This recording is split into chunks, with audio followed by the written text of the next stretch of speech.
బావా ఇప్పుడు ఇది అయ్యే లోపల దాని చెల్లివా నా కూతురువా? తెలియదు మాకు అసలు సామాను. దాని చెల్లి కదా 2 నిమిషాలు అయిపోతుంది కాదా? సరే బట్ మీకు టైం వేస్ట్ కాదు. ఇట్లా ఇట్లా అంటే అవునా కాదా? ఏం కావాలి? దాని చెల్లివా? అంటే ఏంటి కదా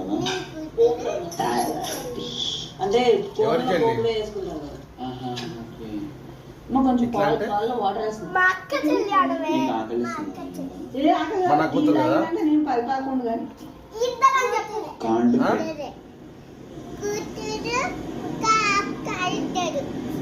అక్కన మరి దాని ఎవరు సార్ మీ అమ్మకి ఏమైతావు నువ్వు? అయ్యో